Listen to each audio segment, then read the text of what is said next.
नमस्कार दोस्तों, कैसे हैं आप सभी लोग का वेलकम है, स्वागत है आपकी इस वीडियो के अंदर। अभी अभी एसएससी की तरफ से एक स्लाइडिंग मैकेनिज्म आया है या स्लाइडिंग सिस्टम आया है, जो आपके ट्रांसपेरेंसी को बढ़ाएगा, जो आप लोगों की वैकेंसी मैक्सिमम फिल हो सके इस चीज को सुनिश्चित करेगा। तो ये स्लाइड मैकेनिज्म क्या है या स्लाइडिंग सिस्टम क्या है, इसको समझते हैं हम लोग। इसमें एक फिक्स और फ्लोट एक वर्ड यूज किया जा रहा है। ये फिक्स और फ्लोट वर्ड क्या है, इसका क्या इस्तेमाल है, कैसे ये काम करेगा, ये सारी चीजों को हम लोग इस वीडियो के अंदर समझेंगे। तो इस वीडियो को लास्ट तक जरूर देखिएगा और इन्फॉर्मेशन अच्छी लगे तो आप लोग वीडियो के नीचे कमेंट करिएगा, उसे लाइक जरूर करिएगा। ठीक है, तो देखिए यहां पर बोला है instruction for the candidate to assess the sliding framework system. ये एसएससी नया लेकर के आया है, स्लाइडिंग फ्रेमवर्क सिस्टम, इसकी बात कर रहा है एसएससी। ठीक है ना। उसके बाद यहां पर एसएससी ये बोल रहा है कि the assessee has introduce a sliding mechanism for the allocation of post department to qualifying candidate. In this regard, a notice dated 3/3/2026 has already been published on the Commission's website. 3 मार्च को इसके regarding एक notice जो है SSC ने पहले ही दे रखा है। तो अब क्या है उसको समझते हैं, क्या ऑब्जेक्टिव है स्लाइडिंग मैकेनिज्म का, क्या ऑब्जेक्टिव है। तो वो यही चाहते हैं कि एक साइकिल मतलब एक साल जो वैकेंसीज निकाली जाती हैं उसमें मैक्सिमम से मैक्सिमम वैकेंसीज को फिल किया जा सके। ठीक है, उसके बाद जो आप लोग का प्रोसेस है उसको फेयर बनाया जा सके। साथ ही साथ मेरिट बेस्ड अपॉर्चुनिटीज जो हैं आप लोगों की उन्हें फिलअप किया सके। ठीक है, उसके बाद अगर हम लोग बात करें, वो ये चाह रहे हैं कि किसी तरीके की जो एब्सेंटी है, जैसे कुछ बच्चे डीवी डॉक्यूमेंट वेरिफिकेशन ही नहीं कराने गए या डॉक्यूमेंट वेरिफिकेशन करा लिया, जब उन्हें डिपार्टमेंट अलॉट हो गया तो वो डिपार्टमेंट में ज्वाइन करने नहीं गए, तो वही एब्सेंटी को कम करना और नॉन ज्वाइनिंग को भी कम करना इसका मकसद है। ठीक है ना। और यहाँ पर इस स्लाइडिंग मेथड के अंदर आप लोग एक फिक्स और फ्लोट की जो बात कही जा रही है उसमें क्या है कि फिक्स वाला मेथड जब आप यूज करते हो तो उसमें अगर आपने कोई पोस्ट सेलेक्ट की, आपको अलॉट हुआ, तो आपको उस पर ज्वाइन करना पड़ेगा। अगर आपने उसको ज्वाइन नहीं किया तो वो पोस्ट कैंसिल हो जाएगी और वो अगले साइकिल में जाकर के फिल होगी। मतलब अगर 2025 वाले सीजन में आपको कोई पोस्ट अलॉट होती है और आप फिक्स वाले राउंड में जा रहे हैं, तो अगर आपने उसको ज्वाइन नहीं किया तो वो नेक्स्ट राउंड में चली जाएगी 2026 में। लेकिन अगर आप फ्लोट वाले में हैं और फ्लोट वाला जब आप ऑप्शन सेलेक्ट करते हैं तो उसमें आप लोग को एक अपग्रेड मिलेगा। सपोज मान लीजिए अभी आपको ग्रुप बी की कोई पोस्ट मिल रही है लेकिन ग्रुप ए की कोई पोस्ट खाली होती है, तो वहां पर अगर आपको अपग्रेड मिल सकता है तो आपको अपग्रेड मिल जाएगा। लेकिन अगर आपने उस पर ज्वाइन नहीं किया तो फिर आपकी दोनों पोस्ट जो ग्रुप बी वाली थी और ग्रुप ए वाली वो दोनों की दोनों कैंसिल हो जाएंगी। तो ये फिक्स और फ्लोट ये है आप लोग का। ठीक है, चलिए तो देखो फर्स्ट राउंड एलोकेशन की जब बात करते हैं, एफआरटीए की जब हम बात करते हैं, तो इनिशियल राउंड है initial allocation based on candidate preference as per current system. जो आप लोगों ने पोस्ट प्रेफरेंस सीजन के फॉर्म में भरा है उसी के अकॉर्डिंग जो है आप लोग को जो आपकी पोस्ट आ रही होगी वो प्रेफरेंस में दी जाएगी। ठीक है ना। उसके बाद आपको एसएससी के रीजनल ऑफिस जाना होगा और वहां पर अपना आइडेंटिटी वेरिफिकेशन कराना होगा वाया आधार ऑथेंटिकेशन। ठीक है, अब वहां पर आपको दो ऑप्शन सेलेक्ट करने के लिए मौका दिया जाएगा और ऑप्शन होगा फिक्स एंड फ्लोट ऑप्शन।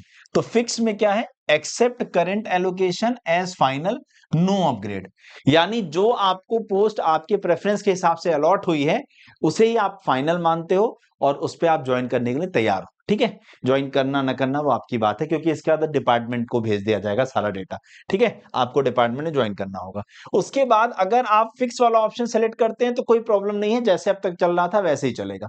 लेकिन अगर आप फ्लोट वाला ऑप्शन सेलेक्ट करते हैं, हाँ, willingness for upgrade if better preference becomes available.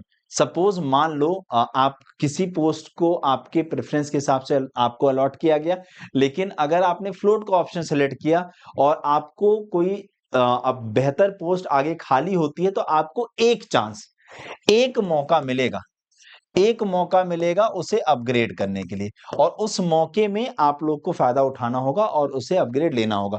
अगर आप अपग्रेड नहीं लेते हो तो आपका अपग्रेड वाली पोस्ट और जो पोस्ट अलॉट हुई थी वो दोनों पोस्ट कैंसिल हो जाएंगी। ठीक है, ये बात समझ गए। चले आगे बढ़ते हैं। देखो बोला है ना, only one sliding round will be conducted, no waiting list और मल्टीपल राउंड्स। कोई वेटिंग लिस्ट नहीं आएगी और कोई भी मल्टीपल राउंड्स, मतलब स्लाइडिंग केवल एक बार करने का मौका मिलेगा, 3-4 बार नहीं मिलने वाला है। ठीक है, इसलिए इसको जब आप ऑप्शन सेलेक्ट करना तो फिक्स और फ्लोट संभल करके करना, एसएससी में जब ऑफिस में जाना तो।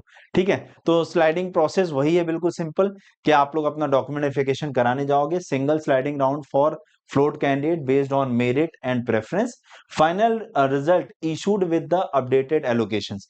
अगर मान लो आपने फ्लोटिंग लिया तो अगर आपको कोई अपग्रेड मिल गया तो आपका जो फाइनल लिस्ट आएगा उसमें आपको अपग्रेडेड वाला ही अलॉट किया जाएगा। ठीक है ना, ओके। तो इस तरीके से आप लोग का पूरा प्रोसेस होगा। Final result is binding on all stakeholder, सारी चीजें उसमें हो जाएंगी यहाँ पर।